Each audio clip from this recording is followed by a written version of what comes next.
Hi, everyone. I'm Dr. Rita Roy, CEO of the National Spine Health Foundation and the host of the Get Back to It podcast. Here, we share real stories of healing and recovery from people who've overcome spine problems and returned to the lives they love. These success stories are powerful, inspiring, and sometimes unbelievable. Let's dive in. At the Get Back to It podcast, our mission is to share the stories of spinal champions, individuals navigating spine conditions while striving for a better quality of life. Today's guest is Amanda Rosen. Amanda's journey with spine issues began at just 7 years old when she developed a severe limp that was later diagnosed as spondylolisthesis.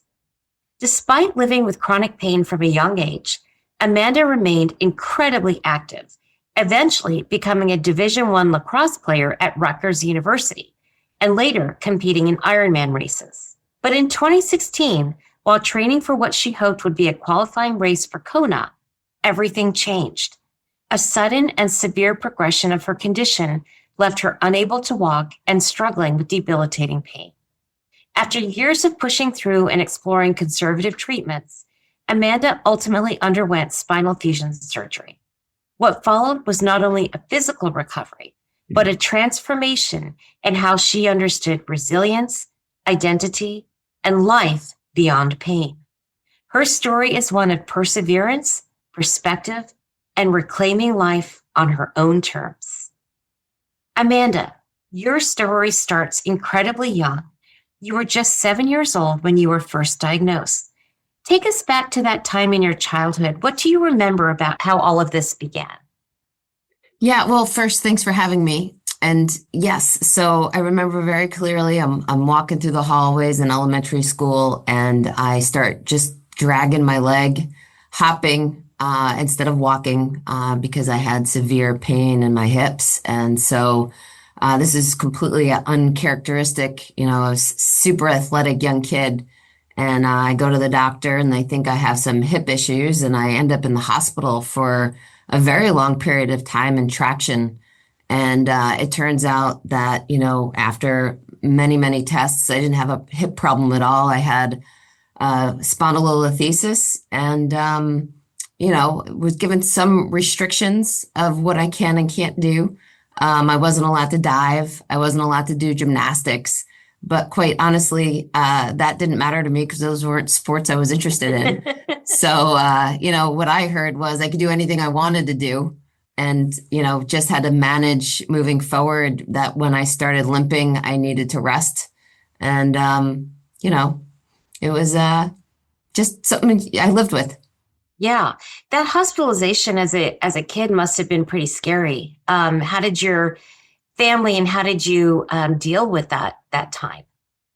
Honestly, I don't remember it as a scary time. I remembered it kind of as a fun time because, there were other kids in the hospital and we would race the wheelchairs. And I remember getting all letters from kids in my class, telling me to get well.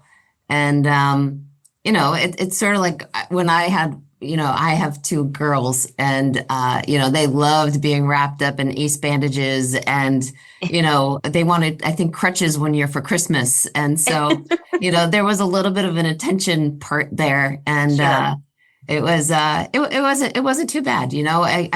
Kids are so resilient that Yes. I Yeah. popped right back up after I was allowed to resume activities. So, Yeah. yeah.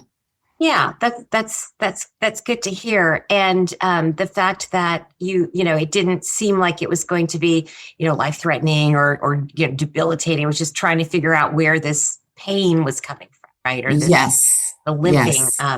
Yeah. At that time, did you understand that this was going to be something that would kind of come and go and that you'd have to manage it long-term? Is that kind of what they had told you at the time? Yeah, I was given these exercises to do, and every once in a while I would have to go. And I had actually a physical therapist come to the house and work with me. And, I was told to do all these exercises. And, when you're young and you're running around and you're doing so much, and then they want you to stop and do these exercises like you're an 80-year-old woman, it's not something that I love to do. And my mom made me do them. But, I don't think you really understand at a young age that it's a lifetime of managing that. And, Right. there was probably a period of time where I forgot about it. I didn't even think about doing those exercises in physical therapy. And I would say to my mom, oh, I'm having pain again. And she'd be like, well, did you do your pelvic tilts? And I'm like, oh, that's not going to help me, Like, what does that do? Yeah, exactly. Exactly. So, Yeah. And it's remarkable that despite the diagnosis of the spondylolisthesis, you stayed just really incredibly active, Amanda. Tell me about the different sports that you got involved with as a kid. yeah, so I loved baseball as a real young kid, and then I found soccer and fell in love with that. And then, I was introduced to lacrosse, and everything else was dropped. And, lacrosse was my life. Every decision I made revolved around that sport. What college I went to, what I did after college. And, I luckily was able to play at Rutgers University and manage the pain through Division One, very competitive lacrosse. Right. And then post college, when team sports were no longer a thing for an older woman, I got into Ironman, because I always thought that was the ultimate thing you could put your body through.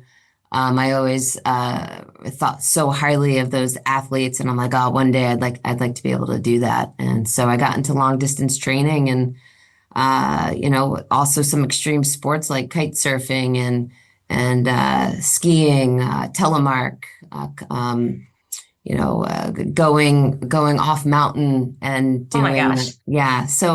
So yeah, just anything. Every 10 years, it seemed that I picked a new sport, mountain biking, and And none of these were like easy sports, like, I don't know, curling or something. These were all just like very physically demanding, intense sports. I want to go back to a second with your Division I Rutgers highly competitive women's lacrosse team. That is so cool. How did that work for you in dealing with the spondylolisthesis with physical therapy and training, or did it even come up at all during that period of time in your life? Because you're so fit, right? One of the most important ways to manage a spondy long-term is that, core strengthening, those deep spinal muscles, getting those conditioned and keeping that strong. So it may have been that you were in such great shape, it didn't really affect you, I wonder. No, I definitely managed pain all through college. And remember, it was still hip pain, the way it was presenting to my body. And so, we had a team doctor, and I would go, and, they don't really know what to do with you besides, doing those exercises, which really at that level, you're doing so many other exercises that physical therapy isn't always a great alternative. But it's at that point where I started getting injections. And once in a while, I'd get put on a steroid to manage the inflammation. And those drugs are amazing, but they're also not good for you. So that was the first time with conservative treatment that I really started going for those injections. And after a while, those stopped working, so. Yeah, that's interesting. Were those mostly cortisone injections? Yes, exactly. Yeah. And where did you go? Was that an interventionalist or a pain doctor? Was it a spine practice, or where did you get that care? Yeah, so you go to your primary, and then they refer you to a local spine doctor, and then they usually have a pain doctor in their practice. Yeah. And so you get those injections under fluoro in their office. That worked well for me for a little while. And honestly, it was really good that I went through that, because it built a history of conservative therapy. So when we talk in a little bit about actually making the decision to have surgery, that's going to play an important role in getting that approved. So yeah, it was an important process to go through. Right. And so throughout college, is 4 years or so through college, managing that pain with this, conservative therapy. So injections, medications when needed, and just plowing through that. Yeah. And there was no rest. You're not allowed to rest. So that's probably what I really needed. maybe, but also motion is lotion. So, right. So a body in motion stays in motion. So there's this sort of gentle place where you've got to balance when rest is needed and then when motion is helping to keep things moving. But certainly in an acute flare-up, you do want to let that settle down. So, but that's hard to do when you're a busy college athlete, for sure. So college ends, you go into the world of Ironman and, into your adult life. You picked up all of these incredible, I think you said mountain biking, skiing, kite surfing, all of these kind of endurance training activities.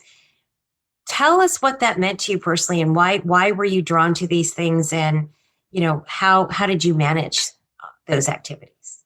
Yeah. Well, first of all, I love what you were saying about being in motion. I always said, if you rest, you rust. So along Rest those is same, rust. yeah.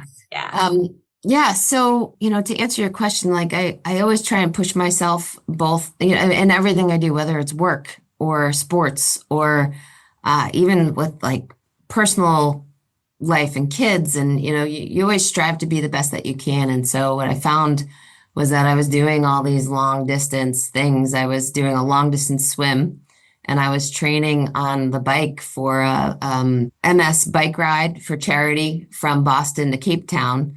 And I'm like, oh, wow, I'm doing all these long distance things. I might as well do an Ironman. And I had never done I never done a triathlon before. So like, that's just, how my mind works. And so, just always trying to be the best that you can, push yourself as hard as you can. And, you're finding that self-satisfaction in those things that you do. So, yeah. Yeah. So it sounds like that's just what makes you tick also on the physical side, because some people push themselves in work and family life, but you also pushed yourself in personal athletic pursuit. And that's really awesome and inspiring. And I think I met you just on a low level hike, which you could lap me on, but I was just happy to be out there. But just seeing, you're even today, fast forwarding today, you're clearly, still very, very athletic. So, but I'm jumping ahead. Okay. So let's talk about, in 2016, what happened? You're training for your second Ironman. Let's talk about that. Yeah. So I finished my first Ironman, and I had just wung it with my training. I wung it with my nutrition. I had no idea what I was doing, and I ended up doing really, really well. I came in fourth in my age group. Wow. And I went to a roll up to, it's this process where you can see if you placed to go to Kona. And so if someone had already gotten in before you and they've already established that they're going, you can roll up your number and possibly go. So I went to this process, and I didn't get in, but I'm like, oh, I'm going to try again. And so I'm doing this long swim training. It's like a 5-mile swim. And I decided that day to wear a wetsuit on this 3-hour swim.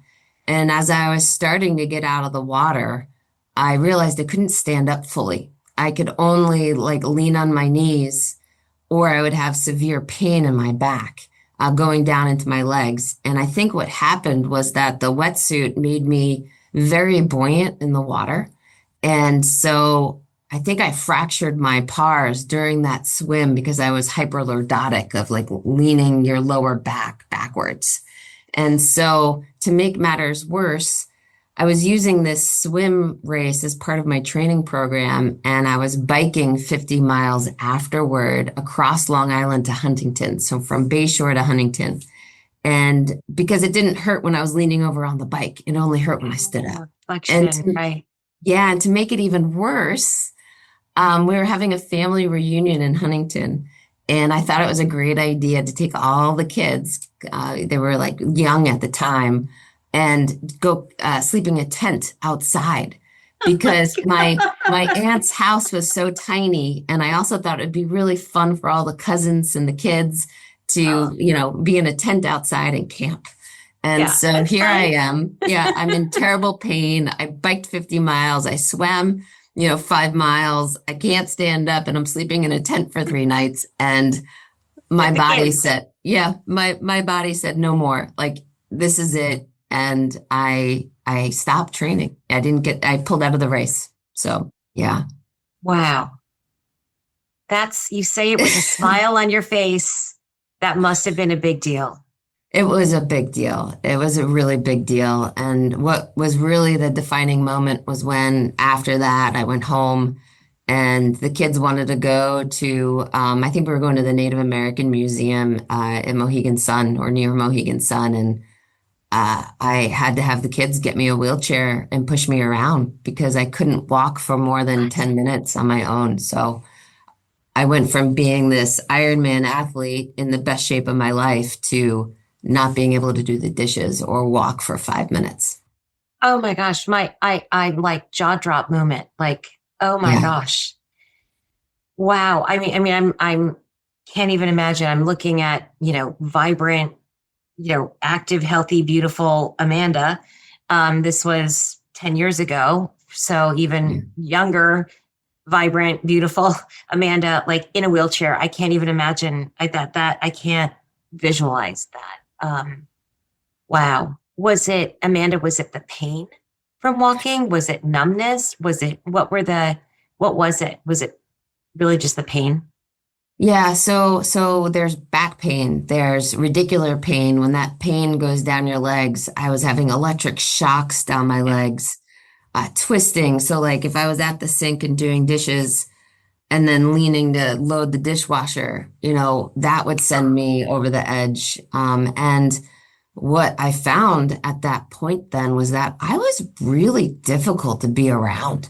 Like I was cranky, I was mean, I was um not happy, I was not joyful. I'm sure it was really tough for my husband to be around me at the time. It was that pain was changing who I was.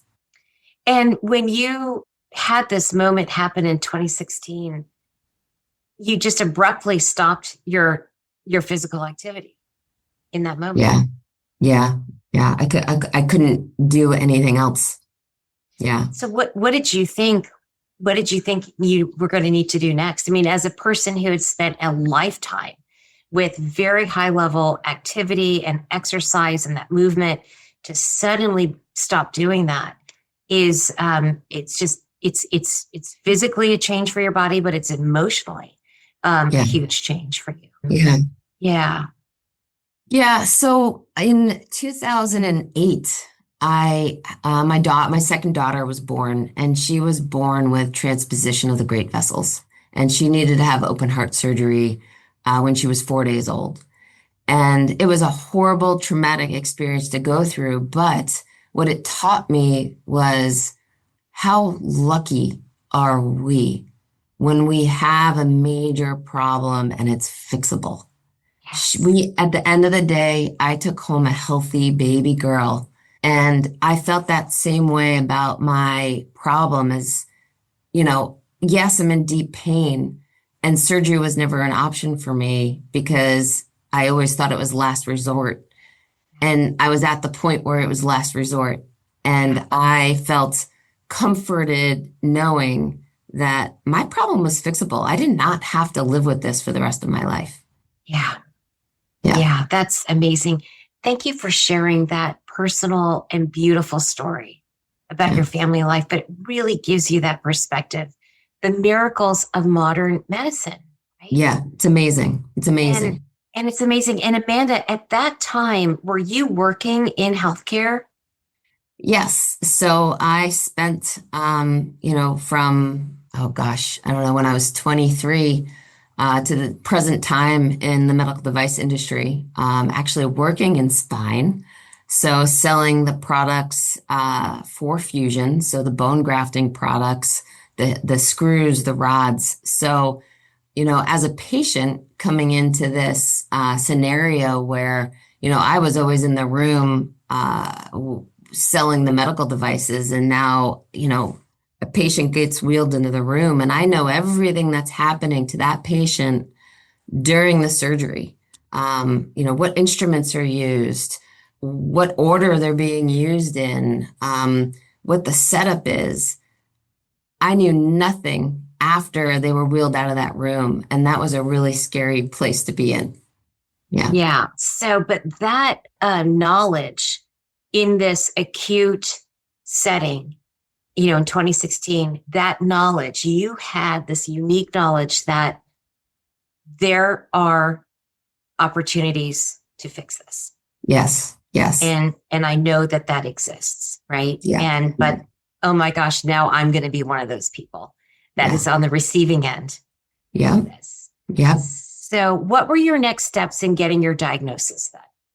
Yeah. So, first going to the doctor and getting scans, right? I knew something was terribly wrong.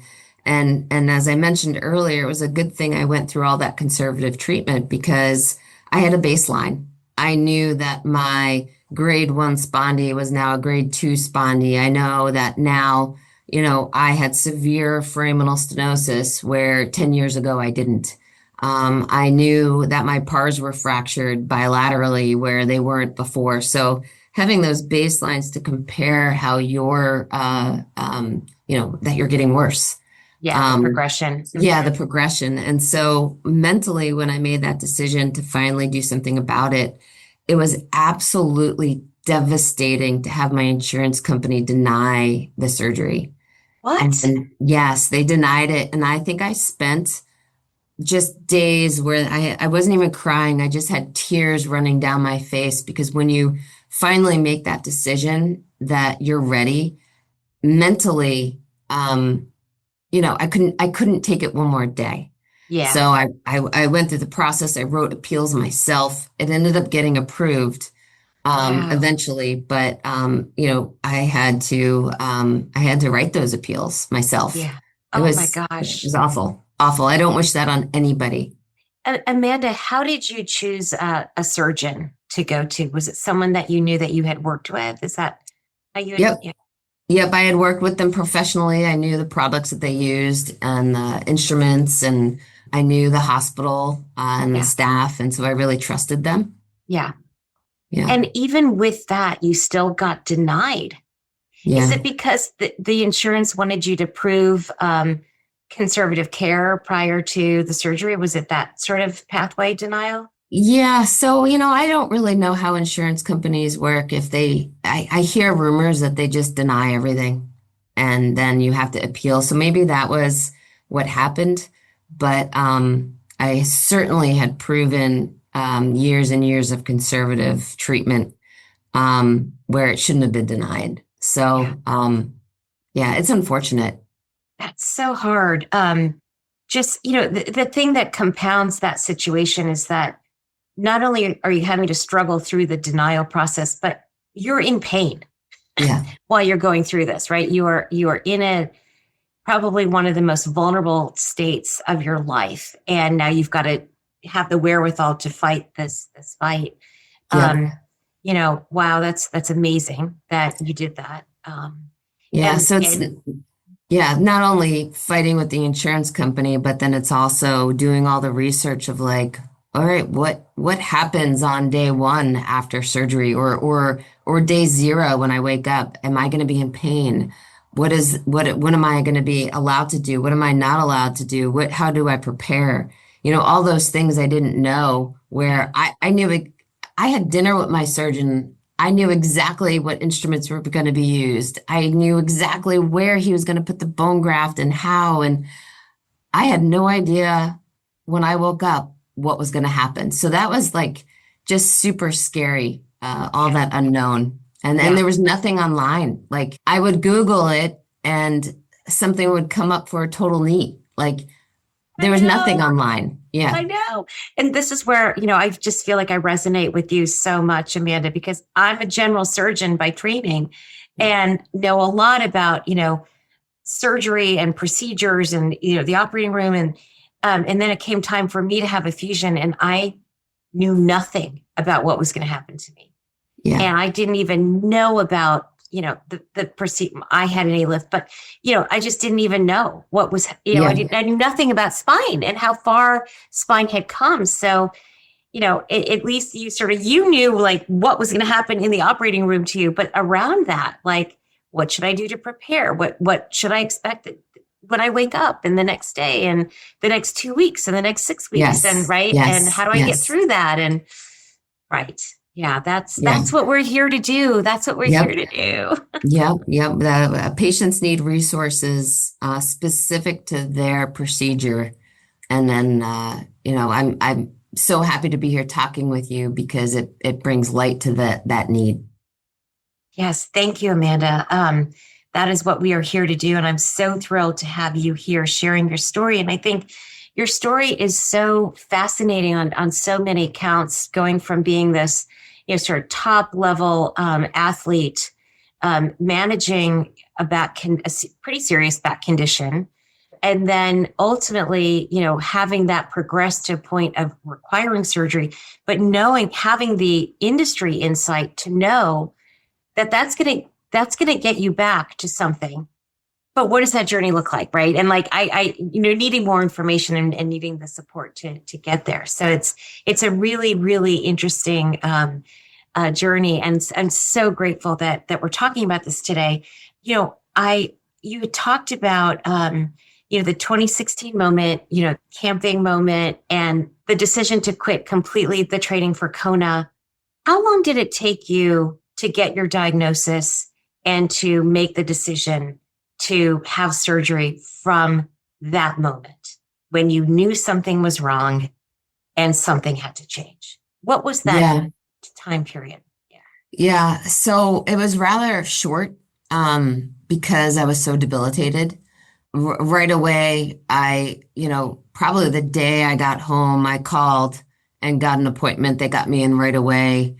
I was able to get an MRI right away. And then, because I know how to read the report, I read what the radiologist had, before I met with the surgeon. So I went into that appointment going, oh boy, we got a problem here. And I already knew like the name of the procedure I would want. And, so that was probably 2.5 weeks between being like super in pain and knowing I had a problem to actually seeing the radiographic evidence that supported the diagnosis. So, and then after that, it was, I got on the surgical schedule right away. Yeah. But that surgery got denied. So there was an extra 3 weeks of pain that was unnecessary because of the insurance companies. So that was the hardest part because, you mentally are prepared for that surgical date. You're getting ready emotionally. You're getting your family ready. You're getting your house in order. Yeah. And then those 3 weeks, I probably didn't get out of bed. I probably could have managed those 3 weeks if I hadn't mentally been prepared for the surgery already. Yeah. Maybe. It made the pain worse. It was weird. The mind is an amazing thing. Yeah. That's incredible. And that's so, these are the things, the human aspect of the journey that needs to be told, needs to be shared. Because it's like, 3 weeks waiting. It's like, no. 3 weeks waiting is a lifetime of misery. Torture. You are tortured. And your whole family is being tortured. Like, when's your surgery, Mom? Mom, what day are you going to have your surgery? And it's just like, I don't know. Like, right. The waiting is the worst. It exacerbates the problem because you just don't know when this is going to stop. Yeah. The unknown of how long you're going to live with that pain. Once you have made that mental decision to take care of it, that unknown multiplies your pain. Yeah. That's so tough. It is really tough. And that's why, like, if anybody comes to me and they ask me about my experiences, the first thing I tell them is if you're in pain now, start going to the doctor now, get that radiographic evidence of what is wrong with you. Go and do physical therapy. Do all the things now because when you reach that mental point where you can't go any further, you cannot then start this process. You have to start the process now. That is such good insight, Amanda, because that's what we try to tell people. Don't delay. Right? Don't delay. Get on the wagon and start that wheel turning, because you don't want to, and you just don't know what can happen, right? I mean, bones can be fixed, nerves can't be. And so you just don't want to delay the treatment. You don't want to run out of options because things got worse, because you didn't deal with it, and it took longer than it should have. And those delays can be not only emotionally and psychologically very traumatizing, but can also lead to long-term problems. So it's just get into it, right? Yep, absolutely. A lot of people think, oh, if I go to a doctor, they're going to want to do surgery on me. And that's not the case, right? They do also want you to have conservative therapy and heal without surgery.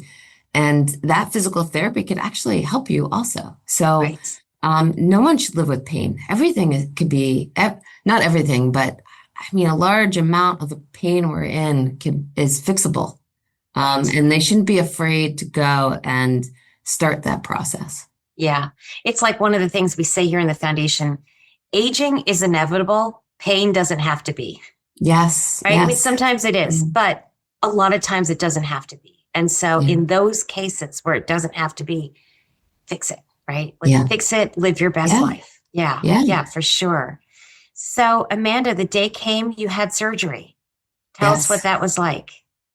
I have to admit, I woke up and I had no more pain in my legs, but I had pain. Believe me, I didn't wake up, skipping and jumping. It was humbling, and you have to ask for help. And I had to ask for more pain medication, which is also in this day and age with opioid addiction is scary. Yep. And, everybody's pain tolerance is a little bit different. So it was a journey of recovery. I was very thankful. My mom came up to take care of my kids and help me. And she had scoliosis as a kid. So she knew, what to expect. And she actually was very helpful in tips and tricks. So one of the things she told me to do was, put silk sheets on your bed and we'll wear silk pajamas so you could slide easy in and out of bed. And I would, I'm a flannel girl. So, I would have had trouble getting in and out. So she was very, very helpful for me. She bought me a grabber so I could pick things up. The grabber was so life-changing. Yeah. So family support was really, really important. Because it was those little things of, taking care of your family day to day that I needed a break from so I could heal. Yeah. And I think having support as you're healing is so critical, whether it's friends, family, especially if you're a mom and you've got young kids. Like, how are you going to, you got to have your tribe, whatever that looks like. 100%. You need support. It takes a village. Yeah. For sure. So how did recovery go then? Recovery went really, really well. I was still strength training, but very, very cautious in how I was moving. And, because I am so active, I wanted radiographic evidence of fusion before I was allowed to mountain bike again and do all the sports I wanted. And so about 3 months into my recovery, there was a race, a running race, and I was going to do it because it was a good event. Yeah. And I was going to walk. I was going to go and just walk and participate. And, I would have been happy with just walking. And there's something about me that's probably a little off, that when I crossed the starting line, my body, without even a pre-thought about running it, I was absolutely going to walk it. But when I crossed that starting line, my body just started running. And it was the slowest race I've ever ran in my life. And I was the most proud that I've ever been in my life. And I just was crying when I stopped because I was able to do it. And knowing that I couldn't do it before made being able to do something like that even more meaningful. So yeah, that was the start of really my journey getting back into athletics and being active. And after that, my surgeon, he wasn't particularly happy that I did that. But then we got, a couple of weeks later, we got the radiographic evidence that I had bridging bone, and I had the green light to do whatever I wanted. Wow. Yeah. So Amanda, that is a spinal champion story. Yeah. In fact, we've got your back race. It's a 5K and it's to celebrate spinal champions, walk it, run it, whatever. But that is the picture of what we talk about here. Yeah. 3 months. So that's 12 weeks after your surgery. Yeah. Yeah. Yikes. Yeah, I know. It was probably a little too soon, probably not recommended, but like it was just circumstance and I felt good. And I always say let pain be your guide. Your guide, yeah. And so it didn't hurt, and so I kept going. I think for you being in such great shape pre-op, right? Like and for a lifetime of being in good shape, probably put you into a different category than the rest of us might have been trying to do something like that at 12 weeks. But, they do say it's 6 to 8 weeks for the fusion to really, take and then you want to build up your strength, but you had your strength built and that.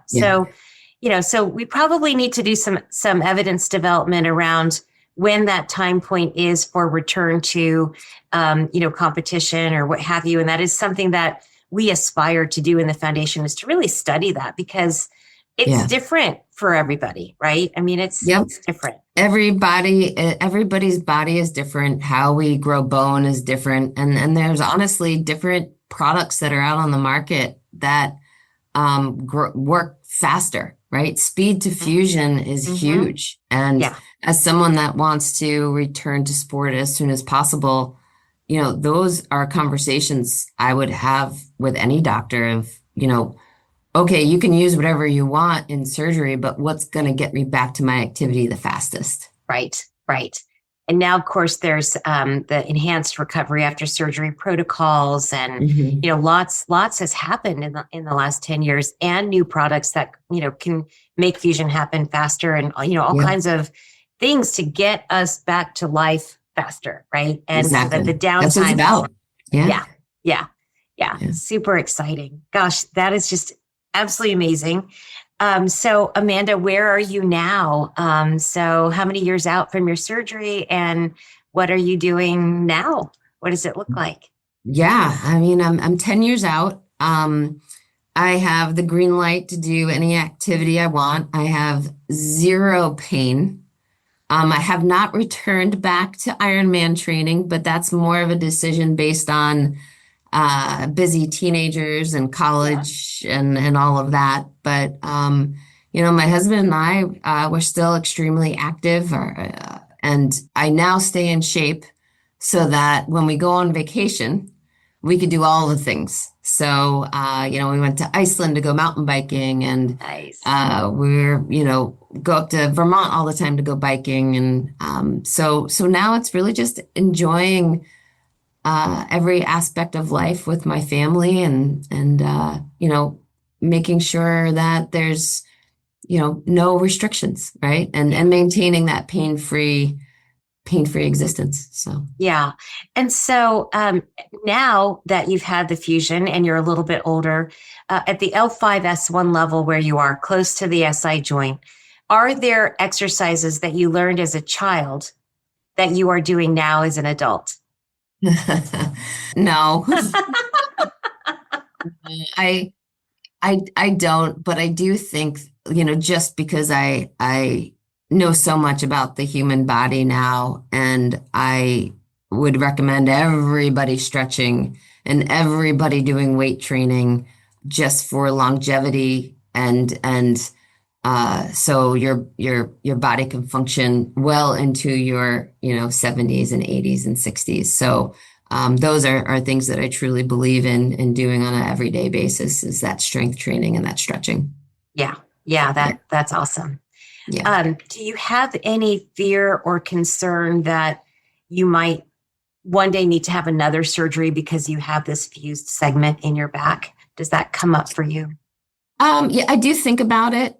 Adjacent level disease is a thing where a level above or below may get a little wonky, but that's a bridge I'm going to cross when it happens. I'm not restricting myself because I know that might be a thing in the future, but I'm also not afraid of surgery. I'm not afraid of what's to come because it is fixable. People have it fixed every single day. So right now, while I'm pain-free, I'm going to do all the things. Yes. And, anything in life can happen. That's right. That's such good perspective, Amanda. I wholeheartedly agree with you. And I think to your point of, maintaining flexibility and strength, that goes a very long way to keeping that spine where it needs to be, even with the fused segment on there. So, yes. Yeah. And again, another thing we would love to study in, athletic and highly trained people is to see how these fusions do with adjacent segment disease, all these things that we'd like to study here in the foundation one day. But it could be your test subject. Yes, that would be awesome. That would be awesome. Well, this has just been such an amazing conversation, Amanda. What, sort of looking back as we're wrapping up our conversation today, what do you wish more people understood about living with chronic spine issues? Yeah. I mean, number one, I guess, is for the family members and for the people that are experiencing pain is give yourself a little bit of grace. It's okay to admit that you're cranky and really understanding that it's coming from being in pain. So give yourself a little grace. And then I think the other just piece of recommendation is to go see somebody, go see the experts. You shouldn't have to live that way. You should be able to live your best life. And modern medicine is amazing and it's fixable. So don't be afraid. Yeah. And get a second opinion, right? Maybe get more than absolutely. You're not inside healthcare or not in spine even. Get a second opinion. A good surgeon will never be upset, offended at all. They will respect and admire that you've taken the time to do that. Absolutely. Absolutely. Yeah. You always get a second opinion. Yeah. Yeah. That's amazing. Well, great. Is there anything you'd like to share with our audience as we wrap up here that we haven't already talked about? Oh gosh. Closing comments? No, I guess just, if you are experiencing pain, good luck to you, right? There's options and options are good, Yeah, go do it. Go do it. Find out what your options are. Yeah. And educate yourself and pick one. Yeah. Yeah. Yeah. And, thank you for having me to let me tell my story. Thank you, Amanda. Thank you for sharing your story with such honesty and strength today. Your journey is such a powerful reminder that even when pain feels like it defines your life, it doesn't have to be the end of your story. Recovery is possible, and so is rediscovering who you are beyond it and getting back to your life. At the National Spine Health Foundation, we believe deeply in providing hope through shared stories and trusted education. Millions of people live with spine-related pain, and it can feel isolating, but you are not alone. To hear more Spinal Champion stories and access spine health resources, visit us at spinehealth.org. Thank you for listening.